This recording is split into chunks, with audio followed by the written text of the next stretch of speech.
நேற்று முன்தினம் மறைந்து போன திரு பாரதி ராஜா அவர்கள் மறைவுக்கு முன்னால் சொன்ன செய்தி என்ன? அவர் மேடைகளிலே பேசுகிற கடைசி காலங்களில் அவர் பேசியிருந்த மிக முக்கியமான வரிகளை இங்கே கோடிட்டு காட்ட வேண்டும். என் இனிய தமிழ் மக்களே,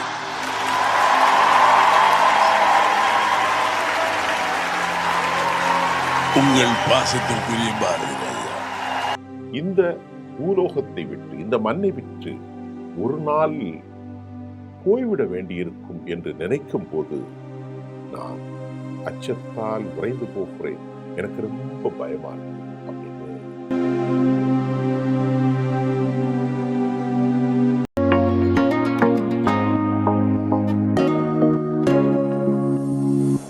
நேயர்களே, இந்த உலகத்துல ஒவ்வொரு மனிதனும் மரணத்தை சுவைத்தே ஆக வேண்டும். நல்ல கவனித்துக் கொள்ளுங்கள். எத்தனை கோடிகள் இருந்தாலும் அவன் மரணத்திலிருந்து தப்பி ஓடவே முடியாது. தப்பவே முடியாதுங்க. ஆனா இந்த உலகத்துல எவ்வளவு மோசடி நடக்கு. கொலைகள், கொள்ளைகள், கொல்ல மட்டும் இல்லை, விபச்சாரங்கள், வட்டி, பாலியல் பலாத்காரம், துரோகங்கள், சொந்த அண்ணன் தம்பிக்குள்ளே துரோகம் நடக்கு, சொத்துக்களை மாற்றி கையெழுத்து போடுவது, தன்னத்தில் இருக்கக்கூடிய அதிகார பலத்தை வைத்து அடக்குவது, சாதி இழிவு, சக மனிதர்களை சாதியால, மதத்தால, இனத்தால, மொழியால, வர்க்கத்தால, நிறைய அரசியல் பேசுறேன்னா இதை ரொம்ப லைத்து உங்கள்கிட்ட பேசுறேன். இந்த உலகத்தை விட்டு போகிறதுக்கு எந்த மனிதனும் நான் இறந்து போயிடுவேன் அப்படின்னு அவன் நினைக்கிறதே இல்லை. நான் பல ஆயிரம் வருஷம் இந்த உலகத்துல இருப்பேன், அவ்வளவுதான் அப்படிங்கிற ஒரு மனநிலையில தான் அவனுக்கு இந்த மாதிரி தவறுகளை செய்யலாம். காரணம் என்னவென்றால், ஒவ்வொரு மனிதனுடைய இறை படைப்புகள் எப்படி சொல்லுதுன்னா, அவனுக்கு மரணத்தை பற்றி ஞாபகம் வந்தாலும் அதை குறித்த அச்சத்தை அவனுக்கு ஏற்படுத்தவில்லை. மரணத்தினுடைய அச்சத்தை இறையியல் இயற்கையாக ஒவ்வொரு மனிதனுடைய உள்ளத்தில் ஏற்படுத்துறது இல்லை. ஆனால் எந்த மனிதன் அந்த மரண பயத்தை இந்த உலக வாழ்க்கையை பற்றி எண்ணுகிறானோ, அந்த மனிதன் சிந்திக்க ஆரம்பிக்கின்ற போது மட்டும்தான் அவனுடைய உள்ளத்தில் இறைவனை பற்றிய பயம், அல்லது இந்த மரணத்தை பற்றிய பயம், அல்லது இந்த உலக வாழ்க்கைக்கு பின்பு நமக்கு என்ன நடக்கப் போகும் என்கின்ற பயம் இருக்கிறது. தோழர்களே, நான் நிறைய செய்தி பேசியிருக்கேன். இன்டர்நேஷனல் மீடியா எவ்வளவோ பேசியிருக்கேன். நீங்க பார்த்து கொண்டே இருக்கிறீங்க. உலகம் முழுவதும் எனக்கு அந்த செய்திகளை பார்க்கிறேன். அதே போல இந்திய அரசியலை பேசுறோம். இப்போ நான் பேசுறது நேற்று முன்தினம் மறைந்து போன திரு பாரதி ராஜா அவர்கள் மறைவுக்கு முன்னால் சொன்ன செய்தி என்ன? அவர் ஒரு பெரிய படைப்பாளர், அதாவது ஒரு உருவாக்கியவியல், அதாவது படைப்பாளன் என்றால் மனிதர்களை படைப்பவன் அல்ல, கலை படைப்பாளர், கலைஞன், ஒரு கதையை உருவாக்குபவன். அந்த கதைகளின் மூலம் மனித சமூகத்தில் ஒரு கிராமிய சிந்தனையை தமிழ் சினிமாவில் கொண்டு விட்டவன் தான் பாரதி ராஜா. அந்த பாரதி ராஜா ஐயா அவர்களை எல்லோருமே இயக்குனர் இமயம் என்று சொல்கிறார்கள். அந்த அளவிற்கு இயக்குனர் இமயம் அவர்கள், திரு பாரதி ராஜா அவர்கள் தமிழ் திரைப்பட உலகில் மாபெரும் புரட்சியை திரைப்பட கதைகளில் ஏற்படுத்தியவர். அது என்ன அப்படின்ட்டு நம்ம பார்ப்போம். எல்லாரும் தான் டைரக்டரா இருக்கிறாங்க. ஆனால் இந்த கலைஞனுக்கு பின்னால், இந்த உருவாக்குதல் மனிதனுக்கு பின்னால், கலை பொக்கிஷத்தை கொடுத்ததின் முன்னால், மனித வாழ்க்கையின் சாராம்சங்களை, யதார்த்தங்களை அவன் வாழுகிற கிராமப்புறங்களுக்கே கொண்டு சென்ற ஒரு மாபெரும் ஒப்பற்ற கலைஞன் தான் பாரதி ராஜா. ராஜா பண்ணைபுரத்துக்கு பக்கத்தில் ஒரு இளையராஜாவும் அவருடைய சகோதரர், ரெண்டு பேருமே நெருக்கமாக இருந்தார்கள். இவர்களெல்லாம் வறுமையிலே வாடி இந்த கலையை உலகத்திற்கு கொடுப்பதற்கு தமிழ்நாட்டின் தலைநகருக்கு வந்தார்கள். இந்த வரலாறு வேண்டாம். பாரதி ராஜா இறந்து போறதற்கு முன்பு அவரை பற்றி, அவருடைய வாழ்க்கையை பற்றி உங்களுக்கு சொல்ல வேண்டும். அந்த காலகட்டத்தில் 70களுக்கு பின்னால் ஒவ்வொரு ஷூட்டும் ஸ்டூடியோக்குள்ளதான் நடக்கும். சென்னையில் நீங்க பார்த்தீங்கன்னா ஏவிஎம் ஸ்டூடியோவை எடுத்துக்கிடலாம்.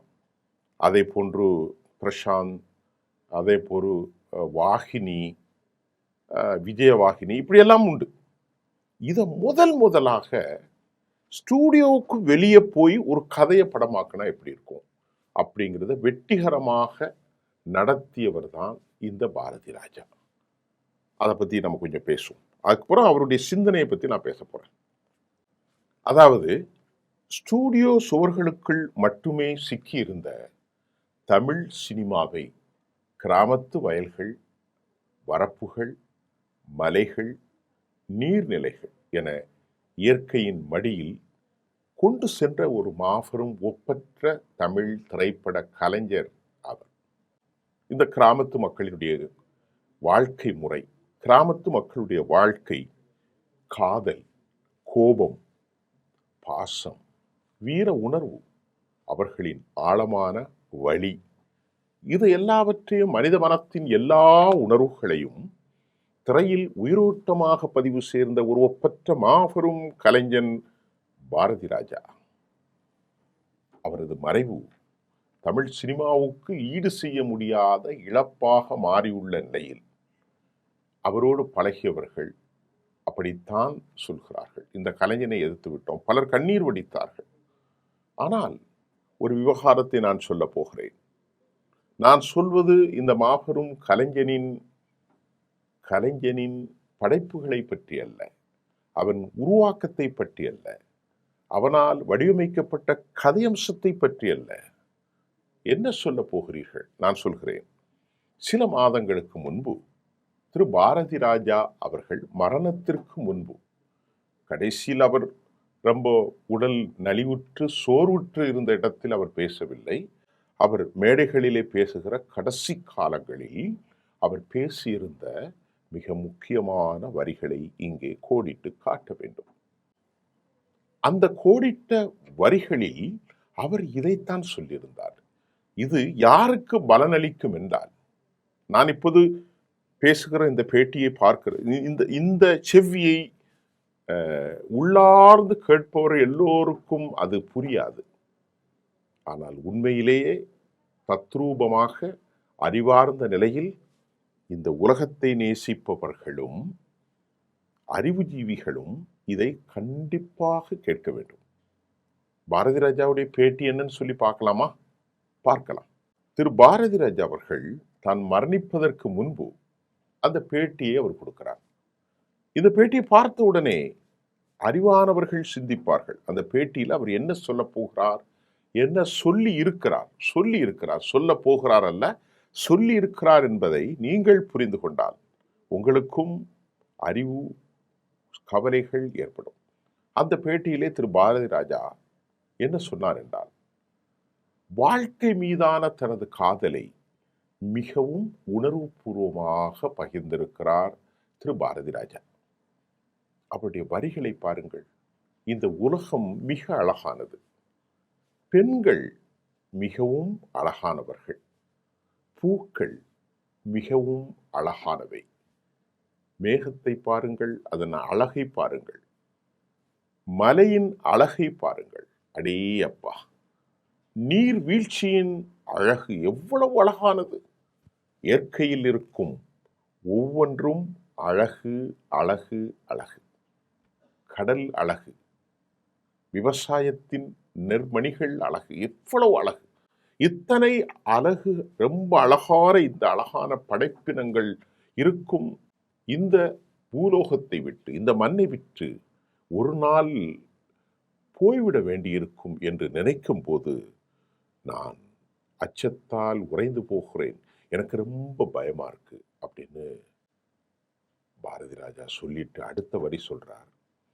இந்த உலகத்தை நான் காதலிக்கிறேன், என்னை நான் காதலிக்கிறேன், இந்த வாழ்க்கை நீடிக்க வேண்டும் என்று நினைக்கிறேன் என அவர் பேசியிருந்தார். அடுத்த வரியை பாருங்க.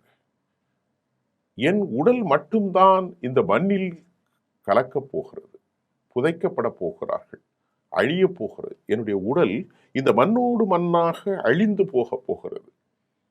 மேலும் பாரதி ராஜா அவர்கள் அந்த பேட்டியில் குறிப்பிடுகிறார், மரணம் குறித்து தனது எண்ணங்களை வெளியரங்கமாக அவர் பகிர்ந்திருக்கிறார்.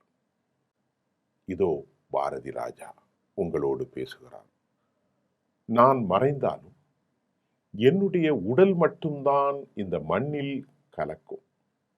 என்னுடைய படைப்புகள் மக்களின் மனதில் வாழ்ந்து கொண்டே இருக்கும் என்பது எனக்கும் தெரியும். அந்த நம்பிக்கை எனக்கு இருக்கிறது. ஆனால் நான் நேசித்த மனிதர்கள், நான் நேசித்த இடங்கள், எனது நினைவுகள், இந்த அழகான உலகம், இவை அனைத்தையும் விட்டுவிட்டு போக வேண்டும் என்று எண்ணம் வருகின்ற போது ஒருவித பயம் இருக்கத்தான் செய்கிறது என உண்மையை அவர் உடைத்தார். அடுத்த பிறவி வருமா? இதோ உங்கள் பாரதி ராஜா பேசுகிறார்.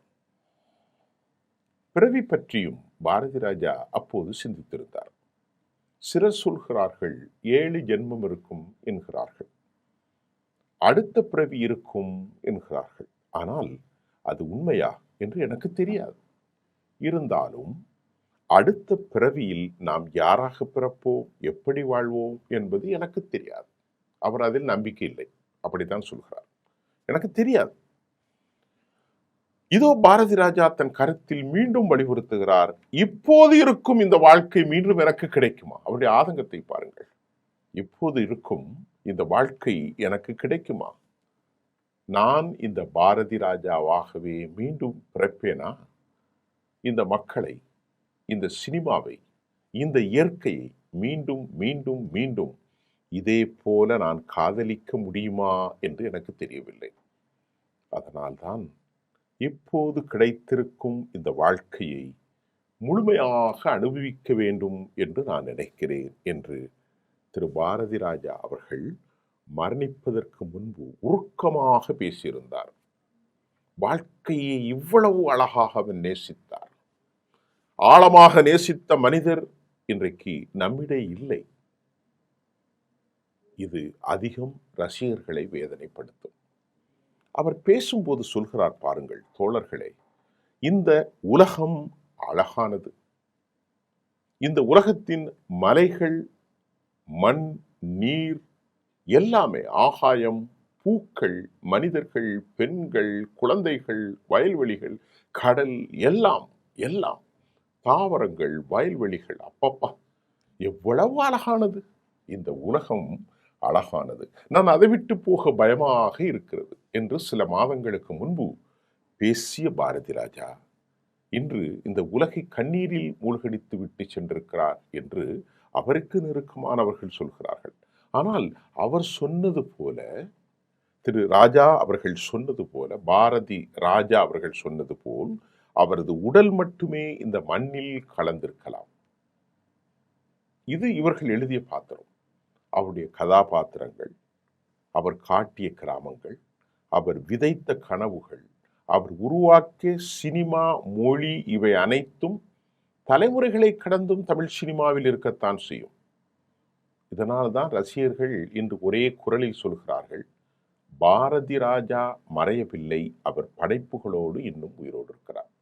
இது இந்த செய்தியின் முக்கியத்துவமாக இருந்தாலும், இந்த கட்டுரையாளர்கள் இப்படி பார்த்தாலும் நினைத்தாலும், பாரதி ராஜாவின் கவலை உங்களுக்கு வருகிறதா, எனக்கு வருகிறதா? தோழர்களே, பல ஆயிரம் கோடிகள் இருக்கிறது. உலகத்தை ஆட்டி படைக்கின்றோம். சர்வ ரட்சகர்களாக நம்மை நாம் ஏமாற்றிக் கொள்கிறோம். ஆனால் இந்த படைப்பிற்கு பின்பு உலக மதங்களும் உலக தத்துவங்களும் சொல்கிறது, ஜீவாத்மா மறைந்தவுடன் இந்த உலகத்தின் இந்த ஜீவ ஆத்மா அழிந்து போய்விடும். ஆனால் பரம்பொருள் இந்த ஆத்மாவை ஒரு கேள்விக்கு உட்படுத்தும். ஆனால் பலர் இதை நக்கல் செய்கிறார்கள், பலர் நையாண்டி செய்கிறார்கள். மனிதன் ஒரு முறை மட்டும்தான் வாழ்கிறான். அதற்கு பிறகு என்ன அவனது வாழ்க்கை? உலகின் தத்துவங்களும் மதங்களும் மனிதர்கள் மறைந்த பின்பு மறைபொருளாக ஒரு வாழ்க்கை இருக்கிறது. இது வேறு பல வடிவங்களில் சொல்லியிருக்கும். உலகில் மறைந்த பின்பு மண்ணாமோடு மண்ணாக ஆக்கின பின்பு எங்கே வாழ்க்கை இருக்கிறது? பைத்தியமா என்ற பரிகாசிக்கும் பலரும் இருக்கிறார்கள். ஆனால் மனிதர்கள் மறைந்த பின்பு அவர்களின் வாழ்க்கை அழிவதில்லை, அது நித்திய ஜீவனாக இருக்கும்.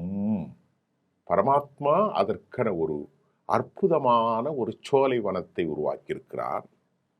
அங்கே மனிதர்கள் செய்கிற ஒவ்வொரு செயலுக்கேற்ப அவர்களுக்கு பரிசு வழங்கப்படும். இது மதவாதிகளின் கருத்து. இன்னும் சிலர் சொல்கிறார்கள், நோ, அவர்கள் மீண்டும் மீண்டும் மீண்டும் மீண்டும் பிறப்பார்கள். மனிதனாக பிறப்பது, அது பன்றியாக பிறப்பது, நாயாக பிறப்பது, ஆடாக பிறப்பது, மாடாக பிறப்பது, இப்படியெல்லாம் பிறவி பலனை அவர்கள் அறிவிப்பார்கள். அதைத்தான் திரு ராஜா சொல்கிறார். இல்லை, எனக்கு இதில் நம்பிக்கை இருக்குதா இல்லையா என்று தெரியாது. ஆனால் இந்த பாரதி ராஜா இப்படி பிறப்பானா? இந்த மண்ணோடு, மண்ணின் நினைவுகளோடு, இந்த சினிமாவோடு, இந்த மக்களோடு, இந்த தமிழோடு அவன் பிறப்பானா? ஆனால் ஒன்று, அதிருப்தி அடைந்த நிலையிலே இந்த உலகத்தை விட்டு இந்த மனிதன் சென்றிருக்கிறார். அது மட்டும் எங்களுக்கு தெரிகிறது.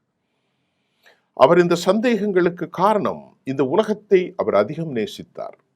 இந்த வாழ்வியலை, இந்த படைப்புகளை, இந்த சினிமாவை, இந்த காதலை, இந்த பெண்களை, இந்த உலகத்தை சுற்றி இருக்கும் எல்லாவற்றையும் நேசித்தார். அது உண்மை. ஆகவே இந்த உலகத்தை விட்டு அவருக்கு செல்வதற்கு மனம் இல்லை. ஏனால் அவருக்கு என்ன நடக்கும் என்று தெரியவில்லை. அவர் அதிருப்தி அடைந்த நிலையிலே தான் இருந்திருக்கிறார். இந்த உலகத்தை அவ்வளவு நேசித்திருக்கிறார். தோழர்களே, நாம் ஒன்றை சொல்லிவிட்டு முடிவுக்கு வந்து விடலாம். சித்தாந்தங்கள் வேறுபட்டிருப்பனும், சித்தாந்தங்களின் ஆழமான பதிவுகள் வேறுபட்டிருப்பனும், நீங்கள் உண்மையை கண்டறிய முயற்சியுங்கள். உண்மை ஒருபோதும் பொய்ப்பிப்பதில்லை. நான் ஒரு செய்தியாளனாக சொல்கிறேன், அறிவை கடந்து நீங்கள் மோகத்தால், மூட பழக்கத்தால் ஒருபோதும் அழிவிட்டு போகிறாதீர்கள். இந்த உலகம் உங்களுக்கு கொடுக்கப்பட்ட ஒரு சோதனை களமே அன்றி வேறில்லை. இந்த சோதனை களத்தில் நீங்கள் எவ்வளவு காலம் இருப்பீர்கள், எவ்வளவு காலம் வாழ்வீர்கள் என்பது முக்கியமல்ல. எப்படி வாழ்ந்தீர்கள், எவ்வாறு நீங்கள் இந்த உலகத்தை கழித்தீர்கள் என்பது முக்கியம். ஒழுக்கம் என்பது அனைவருக்குமானது. உணர்வுகள், இன்பம், இரக்கம், சக மனிதர்களையும் ரொம்ப புரிந்து கொள்ளுங்கள். சக மனிதர்களையும் உங்களைப் போல் நேசிக்க வேண்டும். பிறரை பொருளால், நிலத்தால் ஒருபோதும் காவு கொண்டு விடக்கூடாது. பரமாத்மா இந்த உலகத்தில் பெரும்பொருளாக இருக்கலாம். அது நம்பிக்கையின் விளக்கம். பரமாத்மா 5 அல்ல, 10 அல்ல, ஒன்றுதான். கண்ணில் நின்ற ஒளியை, கருத்தினை, விண்ணில் நின்று விளங்கிய மெய்யினை, எண்ணி எண்ணி இரவும் பகலுமே நண்ணுகின்றார் நான் தொழும் தெய்வமே. பரமாத்மா ஒன்றுதான். பரமாத்மா 2 அல்ல.